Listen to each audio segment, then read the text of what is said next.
कहानी की शुरुआत में हम इस ड्रामा की फीमेल लीड को देखते हैं जिसका नाम सॉन्ग यन है। वो जानबूझ के अगली बनकर एक होटल आई होती है अपने फ्रेंड के जगह ब्लाइंड डेट के लिए। यहाँ पर सॉन्ग की फ्रेंड उसे कॉल पर बता रही होती है कि उसका जो ब्लाइंड डेट है वो बहुत ही ज्यादा बेकार है क्योंकि वो एक नंबर का प्ले बॉय लड़का है और सभी के साथ फ्लर्टिंग करता रहता है। सॉन्ग अपनी फ्रेंड से कहती है कि तू फिक्र मत कर, मैं तेरी ब्लाइंड डेट बहुत ही आसानी से खराब कर दूंगी। फिर हम उसी ब्लाइंड डेट वाले लड़के को देखते हैं जो कि अपने फ्रेंड को कॉल करके मना रहा होता है कि वो उसकी जगह ब्लाइंड डेट पर चले जाए क्योंकि वो किसी काम से अब्रॉड गया हुआ है। अब तभी यहाँ पर सॉन्ग के पास एक अंकल आ जाता है और वो उसे एक ब्रेसलेट बेचने लगता है और उसे बताता है कि अगर वो ये ब्रेसलेट लेगी तो उसकी किस्मत बदल जाएगी। सॉन्ग को ये ब्रेसलेट पसंद आता है और वो उसके प्राइस पूछने लगती है और फिर वो ब्रेसलेट के पैसे देकर अंकल से बचे हुए पैसे मांग रही होती है, पर ये अंकल तो जल्दी से यहाँ से भाग जाते हैं। तो सॉन्ग सोचती है कि वो सच में एक फ्रॉडी बंदा था और उसने झूठ बोला कि ये किस्मत वाली ब्रेसलेट है। अब तभी यहाँ पर बिजली सॉन्ग के ब्रेसलेट के ऊपर आके गिरती है और सॉन्ग सोचती है कि वो इस ब्रेसलेट की वजह से बच गई। फिर वो इसे अपने हाथ से निकालने की कोशिश करती है पर ब्रेसलेट निकल ही नहीं रही होती है। तभी यहाँ पर हमारे इस ड्रामा की हीरो की एंट्री होती है जिसका नाम लूशियन है।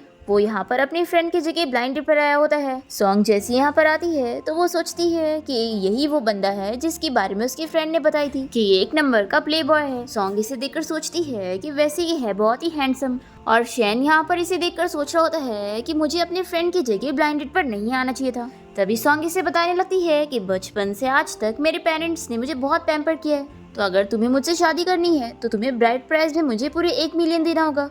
और वो अपनी सारी डिमांड्स इसे बताने लग जाती है। तो शैन सोचने लगता है कि ये गोल्ड डिगर लड़की है। इसके बिहेवियर से सॉन्ग को पता लग रहा होता है कि ये इसे बिल्कुल पसंद नहीं कर रहा है और यही बात से ये बहुत ही खुश हो रही होती है। फिर सॉन्ग इसे होटल रूम का कार्ड निकाल कर पूछ रही होती है कि वो उसके साथ होटल रूम में चलेगा या नहीं। शैन तो ये सुनते के साथ ही इसे पकड़ के रूम में लेके जाता है। फिर सॉन्ग तो शॉक रह जाती है कि उसने एक्सपेक्ट नहीं करी थी, उसने तो जानबूझ के उसे रिजेक्ट करवाने के लिए ये बोली थी। सॉन्ग सोचती है कि ये तो सच में बहुत ही बड़ा प्ले बॉय है जो एक अगली लड़की को भी नहीं छोड़ रहा है। और शैन सोच रहा होता है कि मैं देखना चाहता हूँ कि आखिर ये ड्रामा क्वीन क्या करना चाहती है। वो जानबूझ के इसे अपनी टाई निकालते हुए दिखाने लगता है और सॉन्ग डरते हुए सोचती है कि मुझे कैसे भी करके यहाँ से जाना होगा। फिर सॉन्ग इसे कहती है कि मुझे याद आया, मेरे घर पे एक कैट है जिसकी बेबी हुए हैं, तो मुझे उनका ख्याल रखने के लिए जाना है। ऐसा बोलकर ये यहाँ से जाने लगती है। तभी शैन इसका हाथ पकड़ के रोक लेता है और पूछता है कि तुम्हारे पास ये ब्रेसलेट कहाँ से आया? ये तो मेरी फैमिली प्रॉपर्टी है। तो सॉन्ग कहती है कि तुम क्या बकवास कर रहे हो, मैंने इसे अभी सड़क पर से खरीदी हूँ। पर शैन नहीं मान रहा होता है। वो कहता है कि तुमने मेरी प्रॉपर्टी चुराई हो, इसलिए अभी तुम मेरे साथ चलो। तो सॉन्ग इसे बचने के लिए जल्दी से इसके हाथ पर दांत से काट लेती है और यहाँ से भाग जाती है। फिर शैन भी उसे ढूंढने के लिए बाहर निकलता है कि आखिर वो पागल लड़की कहाँ पर गई। तभी हम देखते हैं कि जिया तो यहाँ पर भागते हुए इनविजिबल हो जाती है और वो सोचने लगती है कि आखिर उसका जेड पेंडेंट कहाँ गया। हमें दिखाते हैं कि सॉन्ग का जेड पेंडेंट शैन के कपड़े में चला गया है और सॉन्ग यहाँ पर परेशान हो रही होती है कि अब मुझे मेरा जेड पेंडेंट कैसे मिलेगा, वो मेरी मॉम की दी हुई आखिरी निशानी है। वो पीछे मुड़कर वापस से रूम की तरफ आ रही होती है। तभी शैन सामने से आ रहा होता है और वो अपने असिस्टेंट से कॉल पर बात कर रहा होता है। सॉन्ग इसे आवाज भी देती है तो भी वो इसकी तरफ देखता है नहीं और लिफ्ट में जाने लगता है। तो ये भी इसके पीछे पीछे लिफ्ट में आ जाती है और पूछती है कि मैं तुमसे बात कर रही हूँ और तुम कहाँ देख रही हो। पर क्योंकि शैन को तो ये दिखाई नहीं दे रही होती है तो वो इसे कुछ जा भी नहीं देता। तो सॉन्ग को गुस्सा आती है कि वो जानबूझ के उसे इग्नोर कर रहा है। तभी यहाँ लिफ्ट में एक आंटी आ जाती है। फिर शैन से बदला लेने के लिए सॉन्ग इन आंटी को टच करती है और फिर ऐसे बिहेव करती है कि उसने कुछ कर ही नहीं। ये आंटी तो शैन के ऊपर गुस्सा करने लगती है और उसे स्लैप मार के कहती है कि तुम्हारी हिम्मत कैसे हुई मुझे टच करने की। तो शैन कहता है कि आंटी आखिर मैंने कब आपको टच किया? तो ये आंटी इसे चिल्लाकर कहती है कि यहाँ पर सिर्फ तुम और मैं हैं, तो बोलो अगर तुमने मुझे टच नहीं किया तो क्या किसी भूत ने किया? फिर ये सब सुनकर तो सॉन्ग शॉक हो जाती है कि वो किसी को दिख ही नहीं रही है। यहाँ पर ये आंटी शैन को गिरी हुई नजरों से देखकर यहाँ से चली जाती है। फिर यहाँ पर सॉन्ग को भी समझ आता है कि वो इनविजिबल हो गई है। फिर नेक्स्ट सीन में हम देखते हैं कि सॉन्ग यहाँ शैन के साथ बैठी होती है और तभी यहाँ पर शैन का असिस्टेंट उसे उसके लॉकर में से उसकी फैमिली का ब्रेसलेट ला के देता है जो कि सेम सॉन्ग की तरह ही दिखने वाला ब्रेसलेट होता है। इसे देखने के बाद शैन को एहसास होता है कि उसने सॉन्ग को गलत समझ लिया था। तो सॉन्ग भी कह रही होती है कि हाँ तुमने मुझे गलत ही समझा था, मैंने तुम्हें कितना बोली थी, अब मैं तुम्हें इसकी पनिशमेंट दूंगी। फिर जैसे ही यहाँ पर शैन का असिस्टेंट उसके लिए पानी लेकर आता है तो सॉन्ग यहाँ पर जल्दी से धक्का दे देती है और ये पानी असिस्टेंट के ऊपर गिर जाता है। फिर शैन तो सोच में पड़ जाता है कि उसे ऐसा फील हुआ कि किसी ने उसे धक्का दिया। फिर शैन अपने असिस्टेंट को सॉरी कहता है और उसे फोल्डर चेक करने के लिए कहता है जिसमें कोई डॉक्यूमेंट रखा है। जैसे ही असिस्टेंट इसे खोलता है तो उसमें 2 लड़कों की किस वाली फोटो होती है। ये देखकर तो असिस्टेंट डरने लगता है कि बॉस मुझे क्या समझ रहे हैं और मुझे पता नहीं था कि बॉस को लड़के पसंद है। फिर शैन अपने असिस्टेंट से डॉक्यूमेंट के बारे में पूछने लगता है कि उसने उसके बारे में क्या सोचा। तो ये कहता है कि बॉस, मैं मानता हूँ कि आप बहुत ही ज़्यादा चार्मिंग हो, लेकिन मैं आपको बता दूँ कि मुझे लड़कियाँ पसंद है।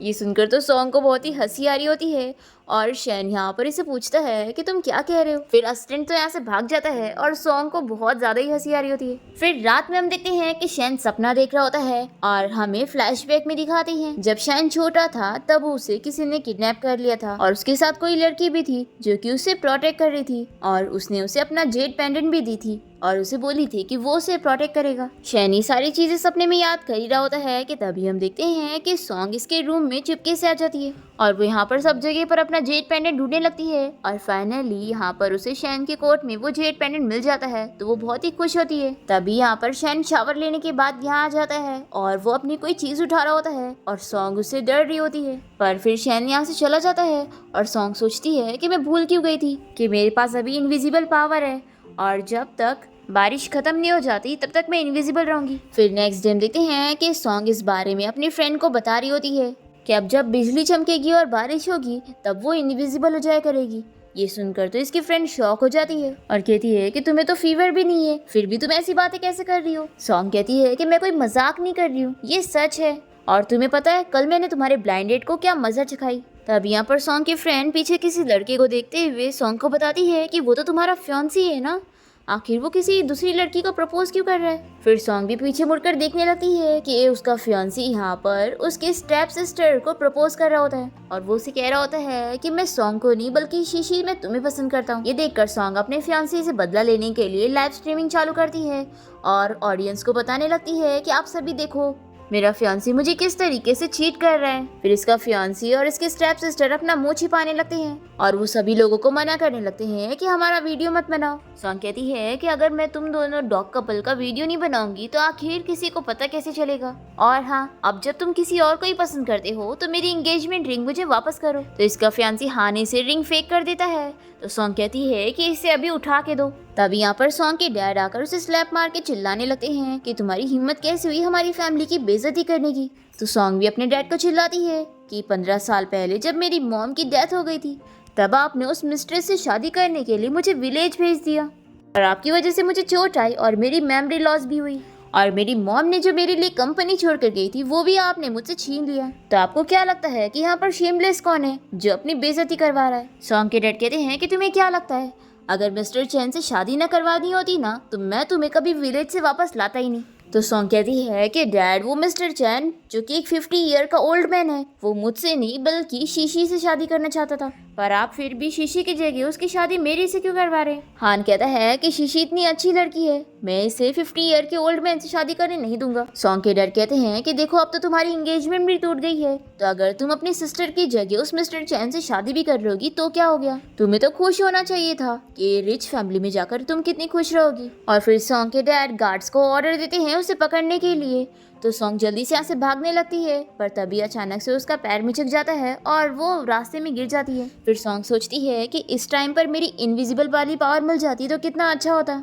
फिर ये कैसे कैसे करके गार्ड से बचते हुए गैराज में आ जाती है और यहाँ पर वो शैन से टकरा जाती है। दोनों ही एक दूसरे को पहचान जाते हैं पर तभी गार्ड्स को पीछे आता हुआ देखकर सॉन्ग जल्दी से शैन को अपने आगे करती है और उसे हेल्प करने का बोलकर उसे हक करी होती है। जब गार्ड्स इन दोनों को देखते हैं तो वो इन दोनों को कोई कपल समझकर यहाँ से चले जाते हैं। फिर सॉन्ग इसे कहती है कि सॉरी मैं बहुत ही जल्दी में थी, कोई मेरा पीछा कर रहा था। पर शैन इसकी बात पर बिलीव नहीं करता। वो कहता है कि मैं जानता हूँ कि तुम ये सब मेरा टेंशन पाने के लिए कर रही थी, लेकिन मैं तुम्हें बता दूं कि मैं ऐसे नहीं फंसने वाला, इसलिए अगली बार कोई अच्छी ट्रिक यूज करना, लेकिन तुम चाहे जो कर लो सोचना भी मत कि मैं तुम्हें पसंद करूंगा। ऐसे बोलकर ये इसे साइड करता है और अपनी कार में बैठने जा रहा होता है। तो सॉन्ग इसे चिल्लाती है और कहती है कि तुम अपने आप को समझती क्या हो, तुम रिच हो इसका ये मतलब नहीं कि सब कोई तुम्हें पसंद करेगा। पर शैन तो इसे कोई जवाब ही नहीं देता और अपनी कार से चला जाता है। नेक्स्ट सीन में हम देखते हैं कि शैन अपने फ्रेंड के साथ बाहर गया होता है और वो कोई चीज को लेकर बहुत ही अपसेट होता है और काफी ड्रिंक कर लेता है। और फिर रात में हम देखते हैं कि शैन फिर से सपने में अपने चाइल्डहुड फ्रेंड के बारे में ही देख रहा होता है और फिर वो नींद से उठ जाता है और अपनी जेड पेंडेंट देखते हुए सोचता है कि वो उसे ढूंढ के रहेगा। नेक्स्ट डे हम देखते हैं कि सॉन्ग अपनी फ्रेंड से बात कर रही होती है और उसकी फ्रेंड इसे पूछती है कि क्या वो सच में मिस्टर चैन से शादी शादी करने वाली है। सॉन्ग कहती है कि बिल्कुल भी नहीं, डैड मेरा यूज करके मुझे उस मिस्टर चैन को बेचना चाहते हैं ताकि उन्हें कंपनी के बिजनेस डील में फायदा हो, पर मैं अपने डैड को कामयाब होने नहीं दूंगी और मैं अपने डैड से अपनी मॉम की सारी चीजें वापस लेकर रहूंगी। अब तभी यहाँ पर सॉन्ग को उसकी कलीग का मैसेज आता है। वो इसे बताती है कि हमारे कंपनी का बॉस चेंज हो गया है और कल हमें कंपनी जल्दी जाकर अपने नए बॉस का वेलकम करना है। फिर नेक्स्ट डे हम देखते हैं कि शैन अपने न्यू कंपनी में एंट्री मारता है जिसे अभी उसने जल्द ही खरीदा है। सभी एम्प्लॉयज यहाँ पर शैन को देखते रह जाते हैं कि वो कितना हैंडसम है और फिर जैसे ही सॉन्ग इसे देखती है तो वो शॉक हो जाती है कि ये उसका नया बॉस बन चुका है। वो शॉक होकर सोचती है कि उसके ब्लाइंड डेट का नाम तो कुछ और था। फिर ये भी समझ जाती है कि यानी ये भी किसी और की जगह ब्लाइंड डेट पर गया था। सॉन्ग अपना मुंह छुपाने लगती है और वो सोचती है कि कहीं वो उसे देख ना ले। तभी सॉन्ग को ऐसे मुंह छुपाते हुए देखकर उसकी कलीग पूछने लगती है कि आखिर तुम हमारे हैंडसम बॉस को देख क्यों नहीं रही हो। तो सॉन्ग इसे शैन की बुराई करने लगती है और तभी शैन ये सारी बातें सुन लेता है और वो यहीं पर ही आ रहा होता है। तो सॉन्ग की कलीग उसे खांसते हुए इशारा करने लगती है, पर सॉन्ग बिल्कुल समझ नहीं पाती और कंटिन्यूअसली शैन की बुराई कर ही रही होती है। और फिर जैसी वो पीछे मुड़ती है तो शैन को देखकर शॉक हो जाती है और शैन जल्दी से इसकी आईडी में इसका नाम पढ़ लेता है। फिर सॉन्ग इसकी कहने लगती है कि बॉस में बस अभी बकवास बातें कर रही थी और अगर सच कहूँ तो बॉस आप बहुत ही ज़्यादा चार्मिंग हो और आपके जैसा हैंडसम बॉस तो मैंने आज तक नहीं देखी। पर फिर शैनी से बताता है कि वो इसके साल का बोनस कट कर रहा है। फिर सॉन्ग इसे रोकर कहने लगती है कि बॉस मेरी बात तो सुनो। तो शैन कहता है कि अगर तुमने एक वर्ड भी और बोली तो मैं नेक्स्ट ईयर का बोनस भी कट कर दूंगा। ऐसा बोलकर शैन चला जाता है और सॉन्ग को इस पर बहुत ही गुस्सा आती है और वो सोचती है कि डेविल कहीं का मेरा बोनस कट कर दिया। अब तभी बिजली की आवाज़ आने लगती है और सॉन्ग बहुत ही खुश जाती है कि अब उसकी इनविजिबल पावर उसे फिर से मिल गई है। फिर सॉन्ग तो बहुत ही खुश होकर जल्दी से शैन के ऑफिस में आ जाती है और वो उसके फेवरेट प्लांट में गरम गरम पानी डालने लगती है और सोचती है कि वो उसका फेवरेट प्लांट खराब करके उसका बोनस काटने की सजा दे रही है। अब तभी शैन यहाँ पर आ जाता है और वो अपने फ्रेंड से कॉल पर बात कर रहा होता है। उसे बताता है कि तुम्हारी ब्लाइंड डेट कितनी बेकार थी, उसके दिमाग में सिर्फ एविल इंटेंशन चलते रहते हैं तो तुम उसे भूल ही जाओ। सॉन्ग को ये सुनकर बहुत ही गुस्सा आता है। वो इसे चिल्लाने लगती है कि पहले तुमने मेरा बोनस कट किया और फिर अब मेरी पीठ पीछे मेरी बुराई कर रहे हो। अब तभी शैन यहाँ पर ग्लास में पानी निकाल कर पीने जा रहा होता है तो सॉन्ग जल्दी से इसे रोक लेती है और कहती है कि अब मैं देखती हूँ कि ये कैसे पानी पिएगा। फिर शैन को तो समझ ही नहीं आ रहा होता है कि आखिर वो पानी क्यों नहीं पी पा रहा है। वो अपनी ताकत लगा के कप को खींचने की कोशिश करता है और तभी ये पानी सॉन्ग के ऊपर गिर जाता है। फिर शैन जल्दी से अपना सोफा साफ करने लगता है और वो सॉन्ग के इतना क्लोज होता है कि वो उसे चिल्ला रही होती है और कहती है कि अगर मेरे और पास आए ना तो मैं तुम पे केस कर दूंगी। अब तभी अचानक से सॉन्ग वापस से विजिबल हो जाती है क्योंकि बारिश खत्म हो गई थी तो उसकी इनविजिबल पावर भी खत्म हो जाती है। शैन तो इसे देख के डर जाता है और उसे भी अपनी आंखों पर बिलीव नहीं होता और सॉन्ग सोचती है कि अब तो वो पकड़ी गई, आखिर अब वो कैसे एक्सप्लेन करेगी। फिर शैन से पूछने लगता है कि आखिर तुम अचानक से यहाँ पर कैसे आई। तो सॉन्ग जल्दी से बहाना बनाते हुए कहने लगती है कि बॉस बारिश के बाद हवा कितनी ताज़ी हो गई है तो अब मैं आपको डिस्टर्ब नहीं करूंगी, आप रेनबो एंजॉय करो, मैं जा रही हूँ। पर तभी शैनी से रोक कर पूछता है कि पहले तुम एक्सप्लेन करो कि तुम यहाँ पर अचानक से मेरे ऑफिस में कैसे आई और मेन बात तो ये कि तुम अचानक से सोफे पे कैसे आई। कहीं ऐसा तो नहीं कि तुम कोई स्पाई हो और कंपनी की इन्फॉर्मेशन चुराने आई थी। बताओ आखिर तुम्हें किसने भेजा है। सॉन्ग सोचती है कि मैं कोई स्पाई थोड़ी ना हूँ, आखिर ये कितना ज़्यादा इमेजिन कर रहा है। फिर वो इसे कहती है कि बॉस अगर मैं कहूँ कि मैं आपके ऑफिस में आपके मनी ट्री को पानी देने आई थी तो क्या आप बिलीव करोगे। और फिर मैंने देखी कि सोफा थोड़ा गंदा था तो मैं साफ करने लग गई। शैन कहता है कि मुझे तुम्हारी कोई बात पर बिलीव नहीं है। वो तुरंत ही पुलिस को कॉल करने लग जाता है। सॉन्ग इसे कितना रोकने की कोशिश करती है पर वो नहीं रुक रहा होता है।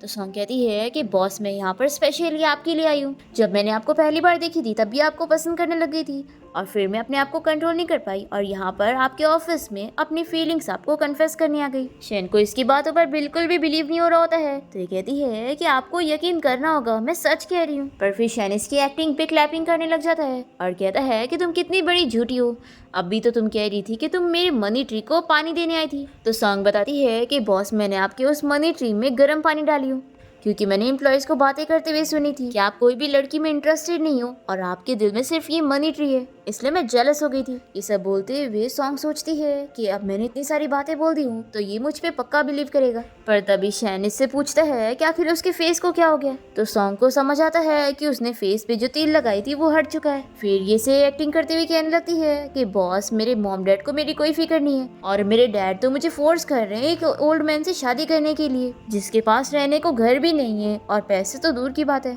और अपनी मैरिज से बचने के लिए मैं ऐसे अगली बनकर प्रिटेंड कर रही थी। तो शैन कहता है कि सच में तुमने मेरे अटेंशन के लिए बहुत मेहनत की हो। सॉन्ग कहती है कि बॉस आप फिक्र मत करो, मैं अपने प्यार को अपने दिल में छुपा के रखूंगी और किसी को पता लगने नहीं दूंगी। तो शैन कहता है कि नहीं, छुपाने की जरूरत नहीं है, आज रात मुझे एक पार्टी में जाना है और मुझे एक फीमेल पार्टनर की जरूरत थी, तो अब तुम मेरे साथ चलोगी। फिर ये सुनकर तो सॉन्ग शॉक हो जाती है और शैन इसे एक ड्रेस शॉप में लेकर आता है। फिर सॉन्ग जैसे यहाँ पर तैयार होकर आती है तो शैन इसे देखते रह जाता है। सॉन्ग इसे पूछती है कि मैं कैसी लग रही हूँ, तो कहता है कि तुम बस एवरेज दिख रही हो, और वो इसे जल्दी चलने का कह रहा होता है। तो सॉन्ग इसे रोकती है और वो इसके पास आकर पूछती है कि तुम्हें क्या लगता है कि मैं ऐसे टाइम पर तुम्हारे साथ क्या कर सकती हूँ। शैन यहाँ पर बहुत ही शाय हो रहा होता है। तो सॉन्ग कहती है कि तुम्हारी टाई खराब है, मैं उसे सही कर देती हूँ। फिर इसके बाद शैन सॉन्ग को लेकर अपनी फैमिली डिनर पे लेकर आता है। शैन की ग्रैंडमा ने यहाँ पर किसी लड़की को अपने साथ लेकर आई होती है, जो कि यहाँ पर शैन को देखकर बहुत ही खुश होती है और उसे पूछती है कि उसके साथ ही लड़की कौन है। तो शैन सॉन्ग को इंट्रोड्यूस करवाते हुए अपनी ग्रैंडमा और इसे बताता है कि ये मेरी गर्लफ्रेंड है। ग्रैंडमा को तो बहुत ही गुस्सा आ रहा होता है।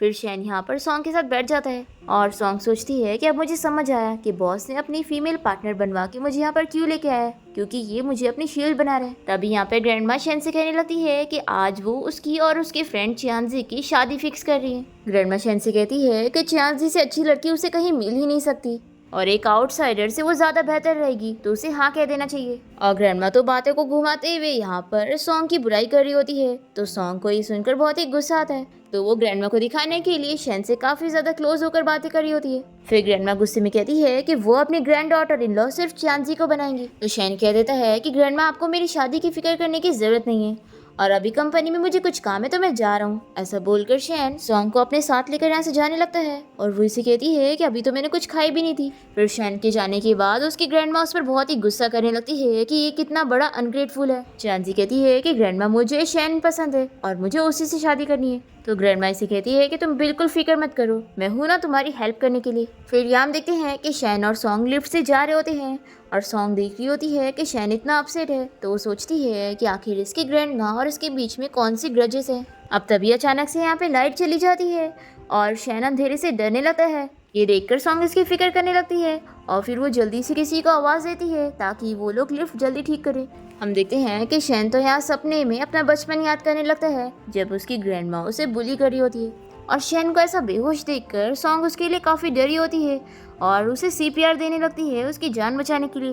पर फिर इसके बाद जब शैन को होश आता है तो वो अपने सामने अपने असिस्टेंट को देखता है और फिर हम देखते हैं कि बारिश हो रही होती है और शैन यहाँ हॉस्पिटल में होता है और असिस्टेंट से कहता है कि बॉस आखिर आप अकेले लिफ्ट में क्यों गए थे, मैं तो आपके लिए कितना डर गया था। शैन से पूछता है कि आखिर सॉन्ग कहाँ पर है, तो असिस्टेंट बताता है कि लिफ्ट में तो आप अकेले थे, सॉन्ग वहाँ पर नहीं थी। तो शैन कहता है कि सॉन्ग मेरे साथ लिफ्ट में फंसी हुई थी और उसने मेरी जान भी बचाई थी। तो असिस्टेंट कहता है कि बॉस मैंने आपको अकेले एलिवेटर से निकालते हुए आपकी जान बचाया था, तो आखिर आप इसका क्रेडिट सॉन्ग को क्यों दे रहे हो। तभी यहाँ पर सॉन्ग आ जाती है जो कि इनविजिबल होती है और वो यहाँ पर असिस्टेंट से कहने लगती है कि तुम मेरा क्रेडिट मुझसे कैसे छीन रहे हो, मैंने अपनी फर्स्ट केस को सेक्रीफाइस करते हुए बॉस की जान बचाई थी। और फिर सॉन्ग यहाँ पर असिस्टेंट को गुस्से में पिंच करने लगती है और असिस्टेंट सोच रहा होता है कि आखिर मुझे पिंच किसने किया। ये देखते हुए शैन तो शॉक हो जाता है कि क्या असिस्टेंट सॉन्ग को देख नहीं पा रहा है। फिर शैन अपने असिस्टेंट से सॉन्ग के बारे में पूछने लगता है, तो असिस्टेंट बताता है कि बॉस मिस सॉन्ग तो छुट्टी लेकर घर गई है, लेकिन आप उनके बारे में क्यों पूछ रहे हो। तो सॉन्ग कहती है कि मैंने तुम्हारे बॉस की जान बचाई है, तो आखिर ये मेरी फिक्र क्यों नहीं कर सकता। शैन अपने असिस्टेंट से कहता है कि मुझे अच्छे से याद है कि मेरे साथ लिफ्ट में सॉन्ग भी थी। तो ये सुनकर असिस्टेंट सोचता है कि लगता है बॉस बीमार हो गए। वो इसे कहता है कि बॉस लगता है आपके ऊपर काम का प्रेशर कुछ ज्यादा ही हो गया है, कि आपको इल्यूजन हो रहे हैं। फिर शैन भी इस बारे में सोचने लगता है कि जो अभी सॉन्ग उसे दिख रही है वो भी उसका इल्यूजन है।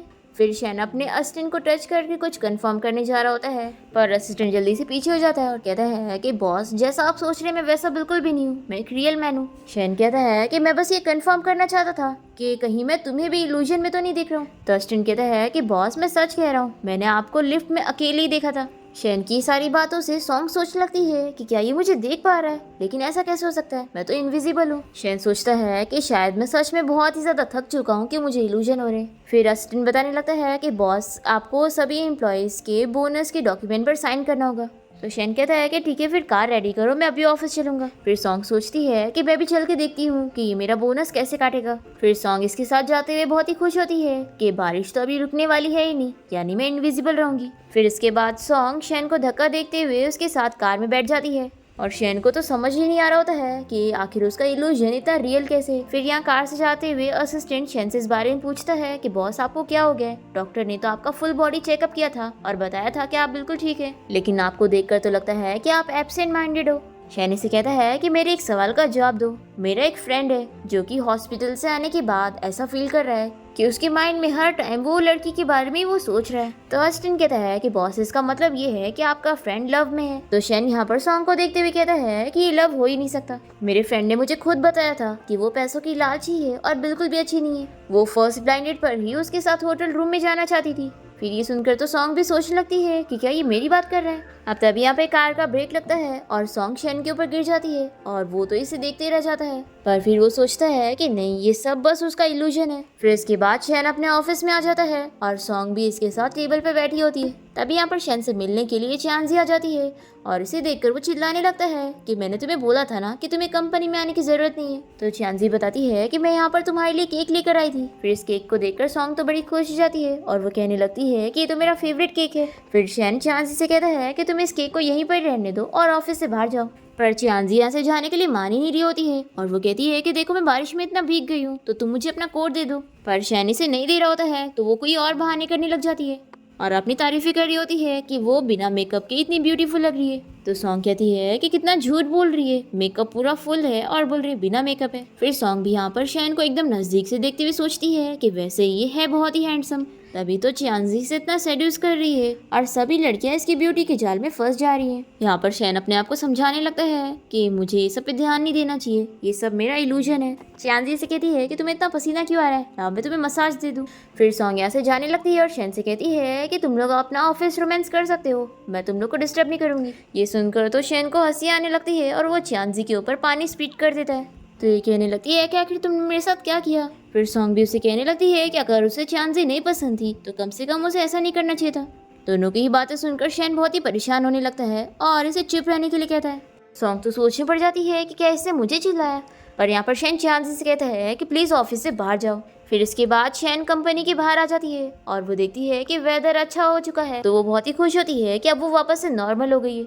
अब तभी यहाँ पर सॉन्ग के डैड्स गार्ड्स को लेकर पहुंच जाते हैं और वो सॉन्ग को पकड़ के यहाँ से लेकर जाते हैं। फिर इसके बाद सॉन्ग की स्टेप सिस्टर उसे एक इंजेक्शन दे देती है जिसमें ड्रग मिला हुआ था और वो उसे बताती है कि मिस्टर चैन थोड़ी देर में यहाँ पर पहुंच जाएगा और उसे सर्व करना होगा।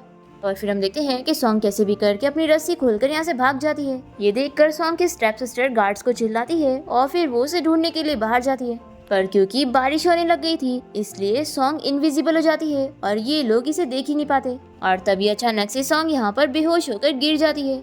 फिर हम देखते हैं कि शैन इसे बचाकर हॉस्पिटल ले आता है और वो डॉक्टर से पूछता है कि आखिर उसे क्या हुआ था। डॉक्टर यहाँ पर शैन को बताता है कि उसकी ये कंडीशन ऐसे इसलिए हो गई क्योंकि 15 साल पहले उसे ब्रेन इंजरी हुई थी जिसकी वजह से उसकी कुछ याददाश्त जा चुकी थी और अगर उसे कोई शॉक मिलेगा तो उसकी जान को खतरा हो सकता है। ये बताकर डॉक्टर यहाँ से चला जाता है। फिर शैन सॉन्ग के बारे में सोचने लगता है कि आखिर 15 साल पहले क्या हुआ था जो उसकी याददाश्त चली गई। फिर इसके बाद शैन घर पहुँचता है तो इसकी मेड इसे बताती है कि उसका स्टेप ब्रदर यहाँ पर आया। तभी यहाँ पर इसका स्टेप ब्रदर हाउ इसे देखकर चिल्लाने लगता है कि वो एक नाजायज बेटा है, पर फिर भी सभी शेयर होल्डर उसकी साइड क्यों ले रहे हैं। शैन कहता है कि जब तुम्हारे अंदर कोई एबिलिटी नहीं है तो तुम्हें अपने आप को एम्बेरस करने के लिए नहीं जाना चाहिए था। दोनों के बीच में फाइट होने लगती है और फिर शैन यहाँ पर इसे वार्न करके चला जाता है कि वो दोबारा इसे ऐसे परेशान ना करे। फिर यहाँ हॉस्पिटल में जैसे ही सॉन्ग को होश आता है तो वो देखती है कि उसके कॉलेज का सीनियर उससे मिलने आया। ये इसे बताता है कि मुझे तुम्हारी फिक्र हो रही थी कि तुम हॉस्पिटल में हो इसलिए मैं तुम्हें देखने आया। तभी सॉन्ग को याद आने लगता है कि कल रात शैन ने इसे हॉस्पिटल लेकर आया था। वो उसे ढूंढने लग जाती है और सोचती है कि आखिर मैं इतना ज्यादा क्यों सोच रही हूँ। तभी सीनियर इसे बताता है कि उसके डैड उसके स्टेप सिस्टर को कंपनी संभालने के लिए देने वाले। तो सॉन्ग को बहुत ही गुस्सा आ रहा होता है और वो कहती है कि वो ऐसा नहीं होने देगी। फिर सीनियर इसे कहता है कि तुम इतना टेंशन मत लो और ये लो मैंने तुम्हारा फेवरेट केक लाया हूँ। तो सॉन्ग केक को देखकर बहुत ही खुश हो रही होती है। तभी यहाँ पर शैन अपने असिस्टेंट के साथ सॉन्ग के रूम के बाहर पहुँचता है और वो इन दोनों को साथ देखकर बहुत ही जेलस हो जाता है। और फिर वो असिस्टेंट को केक वापस कर देता है जो उसने सॉन्ग के लिए लेकर आया था। फिर नेक्स्ट डे हम देखते हैं कि सॉन्ग यहाँ पर अपने डैड की कंपनी जाकर उसकी स्टेप सिस्टर की छुपाए हुए कॉन्ट्रैक्ट को ढूंढ रही होती है, पर उसकी स्टेप सिस्टर को पता लग जाता है कि यहाँ पर कोई छेड़छाड़ हुई है, तो वो अपने गार्ड्स को कंपनी लॉक करने का कहती है। फिर सॉन्ग तो यहाँ पर फंस जाती है और वो सोचती है कि बारिश भी रुकने वाली है तो अब वो वापस से विजिबल हो जाएगी। सॉन्ग के पास ऑप्शन नहीं होता और वो जेंट्स वॉशरूम में जाके छुप जाती है। शैन इसे यहाँ पर देख लेता है और वो इसे बचा के लेके जाता है। फिर इसके बाद हम देखते हैं कि सॉन्ग अपनी मॉम की कंपनी जाती है और यहाँ पर वो सभी शेयर होल्डर को ये बताती है कि उसकी स्टेप सिस्टर जो प्रोजेक्ट संभाल रही थी उसमें उसने कितना ज्यादा लॉस करवा दिए। ये देखकर तो सॉन्ग के डैड भी गुस्सा होकर उसकी स्टेप सिस्टर को चिल्लाते हैं और फिर यहाँ पर सभी शेयर होल्डर्स इसकी स्टेप सिस्टर के अगेंस्ट हो जाते हैं कि वो इसे इस कंपनी का सीईओ नहीं बनने देंगे और सभी शेयर होल्डर अपनी इन्वेस्टमेंट भी निकालने लगते हैं। ये देखकर शीशी को बहुत ही गुस्सा आता है और ये सॉन्ग से बदला लेने का सोच लेती है। फिर नेक्स्ट डे हम देखते हैं कि सॉन्ग ऑफिस में होती है और तभी इसकी कलीगी से बताती है कि तुम 2 दिनों से छुट्टी पर थी और तुम्हें पता भी नहीं है कि हमारी कंपनी में एक नया वाइस प्रेसिडेंट काम करने आया है जो कि बहुत ही हैंडसम है। सॉन्ग देखती है कि वो कोई और नहीं बल्कि उसका सीनियर होता है। दोनों ही बहुत ही अच्छे से बात कर रहे होते हैं और इन दोनों को ऐसे बातें करते हुए देखकर शैन तो बहुत ही जेलस हो रहा होता है। फिर इसके बाद वो अपने ऑफिस में होता है और तभी यहाँ पर सॉन्ग इसे कोई डॉक्यूमेंट देने आई होती है और वो यहाँ पर अपने सीनियर की काफ़ी सारी तारीफें करने लगती है और कहती है कि वो बहुत ही चार्मिंग है।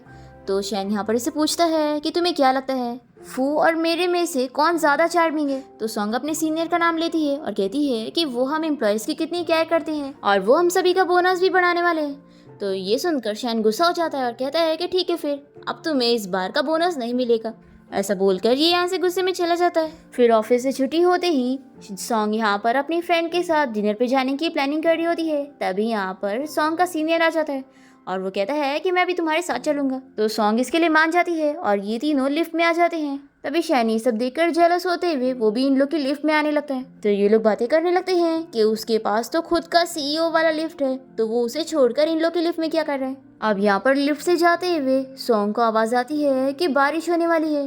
तो ये डर जाती है कि अब ये इन लोग के सामने यहीं पर ही गायब हो जाएगी तो ये लोग क्या सोचेंगे। फिर इसके बाद सॉन्ग तो इनविजिबल हो जाती है और ये लोग जैसे ही लिफ्ट से निकलते हैं तो सॉन्ग का सीनियर और शैन इस बारे में पूछने लगते हैं कि आखिर सॉन्ग कहाँ पर गई है। सॉन्ग की फ्रेंड यहाँ पर अलग अलग बहाने करने लग जाती है कि वो तो पहले ही चली गई थी और आप दोनों ने देखा ही नहीं।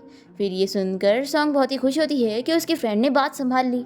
रात में हम देखते हैं कि शैन अपने घर पे होता है और तभी सॉन्ग इसके घर पे आ जाती है। वो सोचती है कि आखिर ऐसे कैसे वो उसका बोनस कट कर सकता है। तभी इतने में जैसी वो उसके पास आती है तो देखती है कि उसने स्लीपिंग पिल लिया हुआ है और शैन को फीवर भी होता है, इसलिए सॉन्ग उसकी काफ़ी केयर करती है और यहीं पर ही बैठे बैठे सो जाती है। फिर नेक्स्ट मॉर्निंग शैन की नींद खुलती है तो वो सोचता है कि क्या कल रात सॉन्ग इसके घर पे आई थी, पर फिर वो सोचता है कि नहीं ये बस उसका इल्यूजन था। फिर ऑफिस की छुट्टी होने के बाद जैसी सॉन्ग यहाँ गैराज में आती है तो इसे शैन मिल जाता है और सॉन्ग को बहुत ही छींक आ रही होती है। तो शैन कहता है कि तुम्हें कोल्ड हो गया है, इसलिए वो उसे अपना कोट देने जा रहा होता है। पर तभी यहाँ पर सॉन्ग का सीनियर आकर उसे अपना कोट देने लगता है और कहता है कि चलो मैं तुम्हें हॉस्पिटल लेके चलता हूँ। फिर इन दोनों को साथ देखकर शैन जेलस होकर चला जाता है और हम देखते हैं कि सॉन्ग का सीनियर उसे वॉक करते हुए घर छोड़ने जाता है और वो यहाँ पर उसे प्रपोज कर देता है और उसे अपनी गर्लफ्रेंड बनने के लिए बोलता है। पर यहाँ पर सॉन्ग तो अपने सीनियर को रिजेक्ट कर देती है। तो वो कहता है कि मुझे तुम्हारा जवाब पहले से पता था और मैं जानता हूँ कि तुम शैन को लाइक करती हो। और फिर सॉन्ग का सीनियर उसे गुड लक विश करके चला जाता है। फिर हम देखते हैं कि सॉन्ग यहाँ रास्ते में टैक्सी पकड़ने के लिए खड़ी होती है और तभी यहाँ शैन अपनी कार लेके आ जाता है और इसे कहता है कि कार में बैठो मैं तुम्हें छोड़ देता हूँ। सॉन्ग तो बहुत ही खुश हो जाती है पर तभी इसे फील होता है कि बारिश होने वाली है। तो वो सोच लेती है कि मुझे जल्दी छुपना होगा, नहीं तो मैं बॉस के सामने इनविजिबल हो जाऊंगी तो वो शॉक हो जाएंगे, इसलिए वो यहाँ से भाग जाती है। तभी यहाँ पर शैन को उसके फ्रेंड का कॉल आता है और वो उसे ड्रिंक करने के लिए बुलाता है। फिर हम देखते हैं कि सॉन्ग भी यहाँ शैन के साथ साथ बार में पहुंच जाती है और वो देखती है कि यहाँ पर उसकी स्टेप सिस्टर भी शैन के स्टेप ब्रदर के साथ होती है। इसे देखकर सॉन्ग सोचती है कि ये तो पहले हान को डेट कर रही थी और अब उसे चीट करते हुए इसके साथ घूम रही है। यहाँ पर वो अपनी स्टेप सिस्टर से बदला लेने के लिए उसे परेशान कर रही होती है और इन लोग को पता ही नहीं लगता क्योंकि वो तो इनविजिबल होती है। पर शैन ये सब देख लेता है और उसे तो अपनी आंखों पे यकीन नहीं होता कि आखिर वो ये सारी चीजें इल्यूजन में कैसे देख सकता है। फिर हम देखते हैं कि शैन साइकेट्रिस्ट से मिलने जाता है और उसे सारी चीजों के बारे में बताता है कि एक लड़की उसे ऐसे दिखा करती है। डॉक्टर को तो समझ नहीं आता कि आखिर उसे क्या हो गया। शैन जब यहाँ से जाने लगता है तो वो देखता है कि सॉन्ग भी यहाँ पर डॉक्टर से मिलने आई होती है और वो डॉक्टर को इस बारे में बता रही होती है कि अचानक से उसकी लाइफ में एक ब्रेसलेट आ गया, जिसकी वजह से वो बारिश होते ही इनविजिबल हो जाया करती है। और वो सारी चीजें डॉक्टर को बताने लगती है। इसकी बातों से तो डॉक्टर को तो इस पर यकीन नहीं होता, पर शैन को ये सब सुनने के बाद पता चलता है कि वो सब उसका इल्यूजन नहीं था, बल्कि वो सच में उसके आसपास ही घूम रही थी। फिर शैन सोचता है कि अब तुम्हारा गेम खत्म और मेरा गेम शुरू। फिर हम देखते हैं कि शैन अपने फ्रेंड के साथ ड्रिंक करने के लिए जाता है और सॉन्ग भी इसके साथ गई होती है, जो कि इनविजिबल होती है। शैन यहाँ पर जानबूझ के सॉन्ग की खाने की फेवरेट चीजें ऑर्डर करता है और ये सारी डिशेस को देखकर जिसे बहुत ही लालच आ रही होती है। वो जैसे ही खाने जा रही होती है तो शैन उस चीज को उठाकर अपने फ्रेंड को दे देता है और ये कुछ भी नहीं खा पाती। और ये सब करके शैन को बहुत ही मजा आ रहा होता है। फिर हम देखते हैं कि यहाँ होटल से निकलते ही बाहर बारिश हो रही होती है और शैन ने यहाँ पर जानबूझ के अम्ब्रेला लिया होता है सॉन्ग के साथ एक अम्ब्रेले में आने के लिए। सॉन्ग बहुत ही खुश हो रही होती है कि इनविजिबल होने का कितना फायदा है, बॉस के साथ अम्ब्रेला में आने का मजा। तभी यहाँ पर शैन का फ्रेंड आकर कहने लगता है कि एक अम्ब्रेला में हम दोनों आ सकते हैं, पर शैन उसे बिल्कुल नहीं लेता। तभी यहाँ पर शैन से अम्ब्रेला गिरने लगता है तो सॉन्ग इसका हाथ पकड़ के रोकती है और फिर वो डर जाती है कि कहीं बॉस को पता न लग जाए। तो शैन जानबूझ के उसे सुनाता है कि अचानक से मेरे हाथ में ठंडी कैसे लगी। ये सुनकर सॉन्ग बहुत ही खुश होती है कि अरे वाह, बॉस को तो पता ही नहीं लगा। नेक्स्ट डे हम देखते हैं कि कंपनी में इन लोग का प्रोजेक्ट बहुत ही अच्छा जाता है, जिसकी वजह से सभी एम्प्लॉयज को पार्टी मिलती है। और यहाँ पर चियांजी भी आई होती है तो शैन अपने असिस्टेंट से पूछता है कि ये यहाँ पर क्या कर रही है। तो असिस्टेंट बताता है कि बॉस ये खुद ही आपका पीछा करते हुए यहाँ पर आ गई। हम देखते हैं कि सॉन्ग तो इनविजिबल होती है तो वो अकेले ही साइड में बैठी होती है। सभी एम्प्लॉयज यहाँ पे डिसाइड करते हैं कि ये लोग ट्रूथ और डेयर का गेम खेलेंगे। फिर ये लोग शैन से भी पूछने लगते हैं कि वो इन लोग के साथ खेलेगा या नहीं। तो सॉन्ग कहने लगती है कि आखिर ये ओल्ड फैशन बॉस कहाँ खेलेगा। ये सुनकर तो शैन अपने एम्प्लॉयज को गेम खेलने के लिए हाँ कह देता है। जैसे ये लोग बॉटल घुमाते हैं तो सॉन्ग जानबूझ के शैन की तरफ कर देती है और फिर शैन ट्रूथ चुनता है। तो एम्प्लॉयज से सवाल करते हैं कि यहाँ पर कोई लड़की है जिसे वो किस करना चाहे। तो सॉन्ग कहता है कि हाँ, वो लड़की यहाँ पर है। ये सुनकर तो चियांजी बड़ी खुश हो जाती है और सॉन्ग को भी यही लग रहा होता है कि वो चियांजी की बात कर रहा है। ये सुनकर उसे अच्छा नहीं लगता। फिर यहाँ पर दूसरी बार भी शैन की बारी आती है और वो इस बार डेयर चुनता है। एम्प्लॉयज इसे कहते हैं कि इस बार उसे एक अच्छा सा लव कन्फेशन देना चाहिए। तो शैन यहाँ पर सॉन्ग के पास आकर खड़ा होता है और उसे हक करते हुए कहता है कि आई लाइक यू। सॉन्ग तो ये सुनने के बाद बहुत ही शॉक हो जाती है और यहाँ से बाहर चली जाती है। फिर एम्प्लॉयज यहाँ पर शैन की तारीफें करने लगते हैं कि उसका कन्फेशन एकदम रियल लग रहा था। फिर हम देखते हैं कि बारिश रुकने के बाद सॉन्ग जब वापस यहाँ पर आती है तो देखती है कि सभी यहाँ से जा चुके हैं, बस शैन अकेला यहाँ सो रहा है। वो यहाँ पर उसके कोट से उसे कवर करने लगती है। तभी शैन इसे पकड़ लेता है तो सॉन्ग इसे अपना हाथ छुड़ाते हुए इसे प्ले बॉय कहने लग जाती है। तो शैन पूछता है कि आखिर तुम मुझे प्ले बॉय कैसे कह सकती हो। तो सॉन्ग कहती है कि बॉस आपको चियांजी पसंद है और आप इस वक्त मेरा हाथ पकड़ रहे हो, तो इसका क्या मतलब है कि आप एक प्ले बॉय हो। तो ये कहता है कि आखिर मैंने कब बोला कि मैं चियांजी को पसंद करता हूँ। तो सॉन्ग कहती है कि जब आपके ऊपर ट्रूथ आया था तो आपने कहा था कि आप चियांजी को किस करेंगे। तो शैन कहता है कि मैं तुम्हें याद दिला दूं कि उस वक्त तुम भी तो वहाँ पर थी और जब मैंने तुम्हें कन्फेस किया तो तुमने ठीक से सुनी नहीं थी क्या। मैंने तुम्हें बोला था ना कि मैं तुम्हें पसंद करता हूँ। सॉन्ग सोचने लग जाती है कि उस वक्त तो बारिश भी नहीं रुकी थी। वो इसे पूछती है कि बॉस, क्या आप मुझे देख सकते हो। तो शैनी से बताता है कि वो इसे बहुत टाइम पहले से ही देख पा रहा था। तो सॉन्ग इसे चिल्लाने लगती है कि बॉस आप बहुत बड़े झूठे हो, अब तक आप बस प्रिटेंड कर रहे थे और मेरा मजाक उड़ा रहे थे। और फिर वो इसे चिल्लाते हुए यहाँ से जाने लगती है। तो शैनी से रोककर कहता है कि आखिर तुम मुझे अवॉइड क्यों कर रही हो। ऐसा बोलकर ये इसे किस करने जा रहा होता है। तो सॉन्ग इसे रोकती है और कहती है कि अभी हमें पहले ठीक से बात करनी चाहिए कि आखिर तुम मुझे कैसे देख सकते हो। शैन कहता है कि मैं तुम्हें देखते ही अपने आप को कंट्रोल नहीं कर पाता हूँ, मैं तुम्हें परस्यू करना चाहता हूँ। वो इसे कहता है कि मैं तुम्हें बहुत ज्यादा पसंद करने लग गया हूँ। ऐसा बोलकर उसे किस कर लेता है। फिर रात में हम देखते हैं कि सॉन्ग को तो शैन के बारे में सोच कर ही नींद ही नहीं आ रही होती है। फिर नेक्स्ट मॉर्निंग सॉन्ग को उसके फ्रेंड कैफे में मिलने के लिए बुलाती है और वो उसे उसके ब्रेसलेट के बारे में कुछ इन्फॉर्मेशन बताती है जो कि अब्रॉड के मैगजीन में छपा है।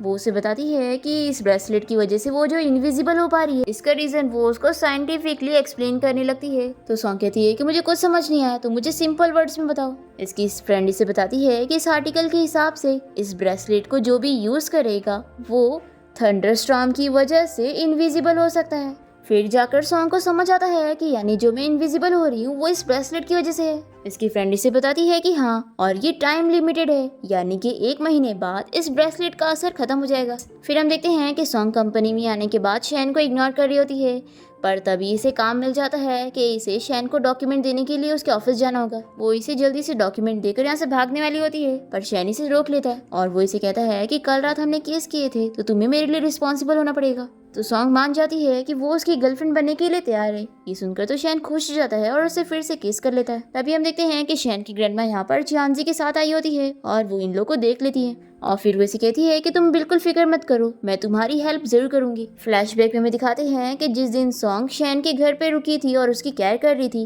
तभी वो अपना जेड पेंडेंट भूल के चली गई थी और वो जेड पेंडेंट ग्रैंडमा ने उठा ली थी। फिर हम देखते हैं कि शैन और सॉन्ग डेट पर जाने वाले होते हैं, पर तभी यहाँ शैन के पास चियांजी आ जाती है और उसने वही जेड पेंडेंट पहनी होती है और वो उसे झूठ बताती है कि ये जेड पेंडेंट बचपन से ही उसके साथ था। फिर शैन को गलतफहमी हो जाती है कि यही उसकी बचपन वाली चाइल्डहुड फ्रेंड है जिसे वो अब तक ढूंढ रहा था।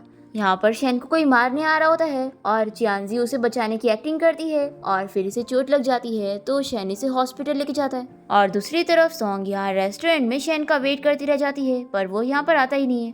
फिर नेक्स्ट मॉर्निंग हम देखते हैं कि सॉन्ग यहाँ पर शैन को कॉल लगाती है और उसका कॉल यहाँ पर चियांजी उठाकर उसे बताती है कि शैन अभी उसके साथ है और वो रात भर भी उसके साथ ही था। वो इसे वार्न करती है कि अब वो शैन से दूर हो जाए, पर सॉन्ग कहती है कि मैं तुम्हारी बातों पर बिलीव नहीं करूंगी। फिर कॉल पे बात करने के बाद चियांजी शैन के फ़ोन से कॉल हिस्ट्री डिलीट कर देती है और जैसे वो यहाँ पर आता है तो वो कहती है कि वो बस उसके मोबाइल में टाइम देख रही थी। तभी यहाँ पर हम देखते हैं कि सॉन्ग यहीं पर ही आ रही होती है। इसे देखकर चियांजी शैन को हक करने की एक्टिंग करती है और ये देखने के बाद सॉन्ग गलत फहमी में होकर यहाँ से चली जाती है। चियांजी इसे कहती है कि मैंने तुम्हारी जान बचाई हूँ, बचपन में भी और अभी भी, तो तुम्हें अब मुझसे शादी करनी चाहिए। पर शैन इसे मना कर देता है और कहता है कि वो सिर्फ इसे कंपेंसेशन दे सकता है क्योंकि अब वो सॉन्ग को पसंद करता है। फिर ये तो बहुत ही गुस्सा हो जाती है और जेड पेंडेंट को नीचे फेंक देती है। तो शैन को इस पर शक हो जाता है और वो इसे कहता है कि ये तो तुम्हारी मॉम का जेड पेंडेंट था, तो आखिर तुम इसे कैसे फेंक सकती हो? तुम मुझे सच बताओ कि आखिर ये जेड पेंडेंट तुम्हें कहाँ से मिला? तो चियांजी से बता देती है कि ये जेड पेंडेंट मुझे ग्रैंडमा ने दी है क्योंकि वो मेरी हेल्प करना चाहती थी। उन्होंने मुझे बोली कि अगर मैं तुम्हें कहूंगी कि मैंने तुम्हारी जान बचाई हूँ तो तुम मुझे छोड़कर कहीं नहीं जाओगे। और मैंने सॉन्ग को यहाँ पर बुलाई थी और वो हम लोग को ऐसे देखकर जा चुकी है और उसे अब लग रहा होगा कि तुम मुझसे प्यार करते हो, इसलिए वो तुम्हें छोड़कर चली गई। तो अब तुम उसके पास मत जाओ, तुम मेरे साथ रहो, मैं तुम्हें कभी छोड़कर नहीं जाऊंगी। तो शैन से चिल्लाता है और वो इसे समझाता है कि वो इसे कभी पसंद करता था ही नहीं और वो कहता है कि इससे सॉन्ग का कोई लेना देना नहीं है। ऐसा बोलकर वो चला जाता है।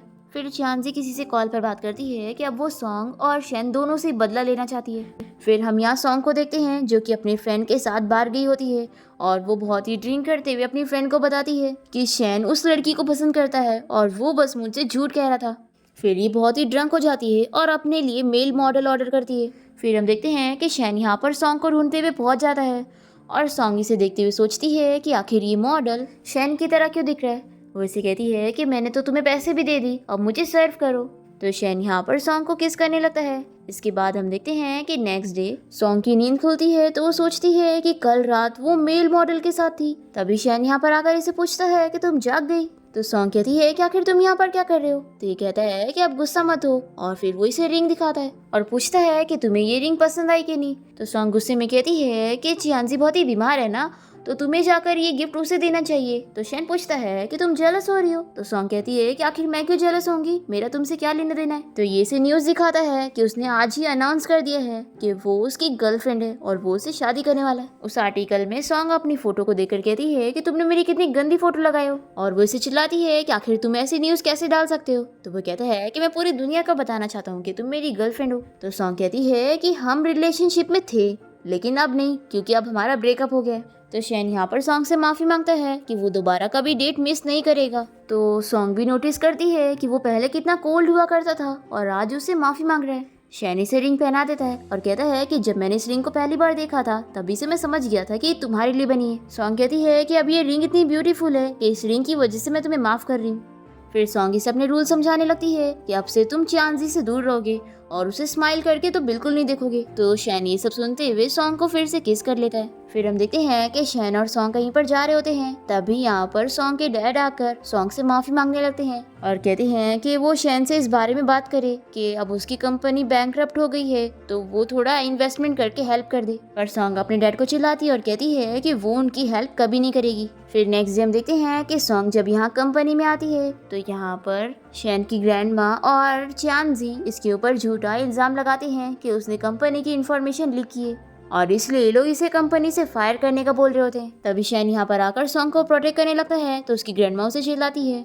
तो सॉन्ग कहती है कि अब मुझे बस 3 दिन का टाइम दो, मैं अपने आप को प्रूफ करूंगी। फिर हम देखते हैं कि सॉन्ग कंपनी के फ्रॉड के बारे में पता करने लग जाती है और वो यहाँ पर चांजी और शैन के स्टेप ब्रदर को बातें करते हुए देखती है और इसे पता लगता है कि कंपनी के फ्रॉड के पीछे इन दोनों का हाथ है और ये सोचती है कि मुझे जल्द से जल्द शैन को इस बारे में बताना होगा। पर बारिश खत्म होने के बाद सॉन्ग फिर से विजिबल हो जाती है और शैन का स्टेप ब्रदर इसे पकड़ लेता है और फिर वो यहाँ पर शैन को बुलाकर उसे धमकी देता है कि अगर वो सॉन्ग की जान बचाना चाहता है तो उसे शेयर एग्रीमेंट पे साइन करके कंपनी के सारे शेयर्स को उसे ट्रांसफर करना होगा। सॉन्ग शैन को मना कर रही होती है कि वो साइन बिल्कुल ना करे पर शैन इसे बचाने के लिए साइन कर देता है। पर इसका स्टेप ब्रदर फिर भी नहीं मानता और वो अपने गार्ड से कहकर शैन को मारने का कहता है और फिर वो डंडे से भी उसे मारने जा रहा होता है तो जल्दी से सॉन्ग बीच में आ जाती है और फिर उसे चोट लग जाती है और तभी यहाँ पर पुलिस आकर शैन के स्टेप ब्रदर को पकड़ के लेके जाती है। फिर इसके बाद जब सॉन्ग को होश आता है तो उसे अपने बचपन का सब कुछ याद आ चुका होता है। वो शैन से कहती है कि वही वो लड़की है जिसे वो अब तक ढूंढ रहा था। ये सुनकर शैन भी बहुत ही खुश होता है और वो सॉन्ग से कहता है कि अब वो दोनों कभी अलग नहीं होंगे। फिर इसके बाद शैन सॉन्ग को प्रपोज करता है और सॉन्ग उसे शादी करने के लिए हाँ कहती है तो वो जल्दी से उसे रिंग पहना देता है और इसी के साथ इस ड्रामा की हैप्पी एंडिंग यहाँ पर हो जाती है।